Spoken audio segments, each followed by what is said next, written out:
Okay, so I ran out of gas. Typically I can fill, I would say on 1 gallon of gas I can fill it up about 10 times. I don't try to fill right to the 100% full anymore because every once in a while you make a mistake and you spill some and it's just not worth it. So I just get it close and call it good. So I need to fill back up, but typically on one chainsaw tank I'll cut a load of firewood on the Frontier, Nissan Frontier, 4-wheel drive.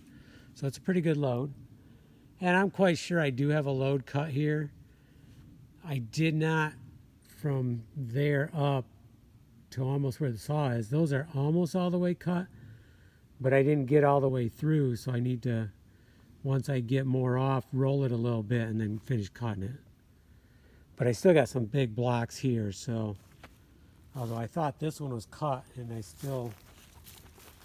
missed it a little bit on this side. I didn't cut all of it, just right here. That's it. So I was looking at the rings. I'm estimating 80 to 100 years old. I do not have my glasses on, so I did not try to count them individually or anything, but I tried to count a few, the width of my finger, and then extrapolate out. So it's 2025. That takes us back, 80 to 100 years, potentially 1925. So that just shows you, 1925, 1950, somewheres in that range, this tree started growing. And there was a split here. Something happened here, but it healed over.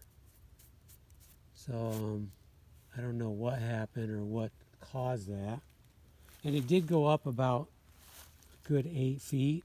So whatever it wasn't just a little one spot thing. You can see it in over here too. Same thing. So I don't know if it was, I don't know. Who knows? So anyways, it's great firewood. It's going to split pretty easy. Oak splits pretty nice. So it's not a hard split in wood. Probably right there is a kind of a crack.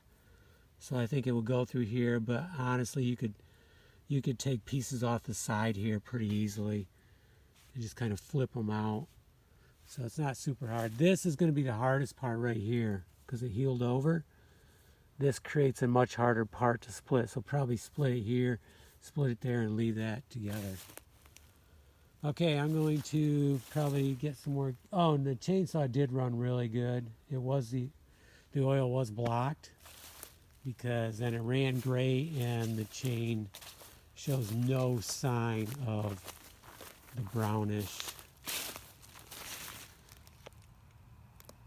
like it was showing before. So it was definitely that. And there was oil in it. I didn't have to put any in. There was plenty of oil in it. Okay, we still got a bunch to cut here. All that, all this, but at least I got the road area. There's ferns in there, but that's it. I can back up through there and we can start loading and I can cut some more. Okay, so it's looking great. We're gonna get a couple loads of firewood, and a couple loads is like probably a cord and a half. I can get a face cord on the truck, but it's overloading it, so I don't do that anymore. So I'd say I'll get a cord and a half out of here to 2 face cords. A face cord is a 4-foot by 8-foot pile at about 16-inch length. And that can last, depending on the time of year, time of winter. That'll last a month, 2 months when it's not that cold. I'm just estimating. But yeah, it'll last a while. Okay. Might call it quits for the day. I'm kind of tired. And that's one thing you don't do. Don't cut if you're tired. It's just asking for problems. So maybe we'll do something else.